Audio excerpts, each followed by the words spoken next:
Ito ang nakakagulat. Kevin Kuyambao sasabak sa napakaraming mga NBA teams workouts at isa sa mga teams na ito ang magbibigay sa kanya ng opportunity na makapaglaro sa NBA Summer League ngayong July. Sa mga hindi pa nakaalam, considered legit NBA prospect na si Kevin Kuyambao katulad ni Kai Sotto. Sa ngayon, dalawa na silang abangan natin at kung sino man ang mauna sa kanila ay dapat nating ipagbunyi ang suportahan. Pero malaki ang possibility na silang dalawa ay makapaglaro sa NBA.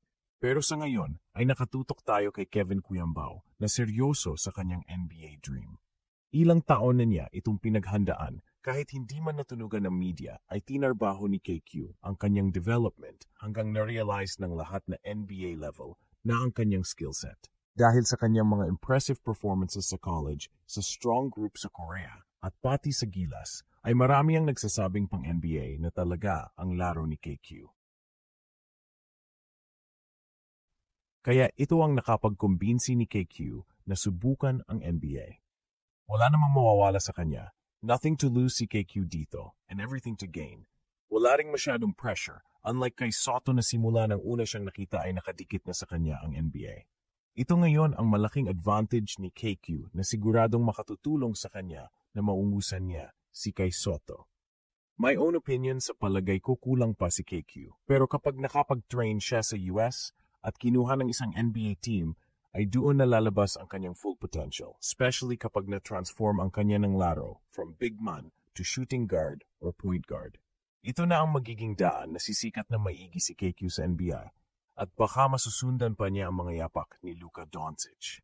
Kagulat word, isang malaking pasabog ang lumabas kamakailan na siguradong hindi lang makakagulat, kundi magpapasabik sa bawat Pilipinong basketball fan. Hindi lang pala si Kai Sotto ang gumagawa ng ingay sa international basketball scene dahil isang bagong pangalan ang unti-unting lumilitaw at unti-unting kinikilala bilang tunay na NBA caliber talent. Walang iba kundi si Kevin Kuyambao.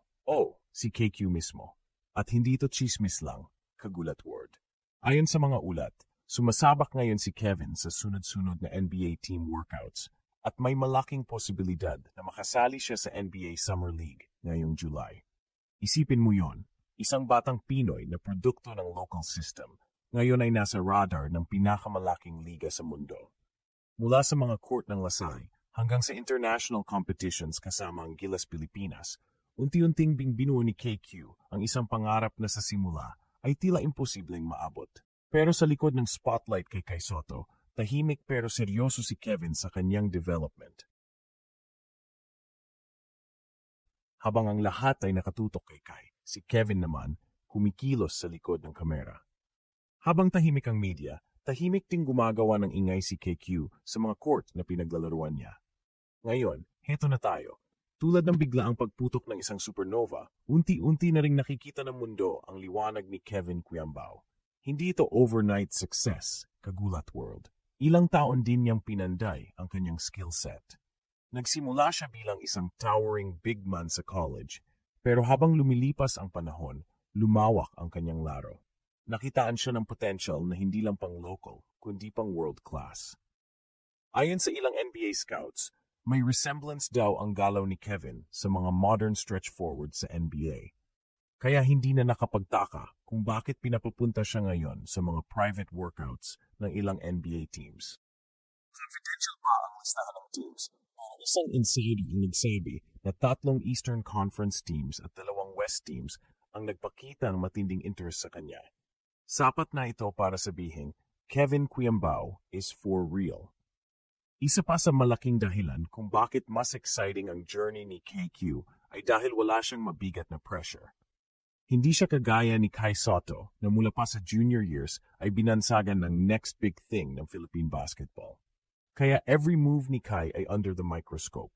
Lahat ng galaw, lahat ng stats, lahat ng desisyon, sinusuri. Kay Kevin, tahimik. Trabaho lang.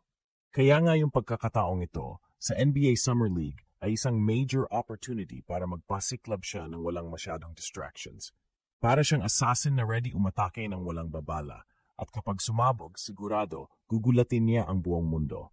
Pero ito ang malaking tanong ngayon, kagulat word. Handa na nga ba si Kevin Kuyambao sa NBA?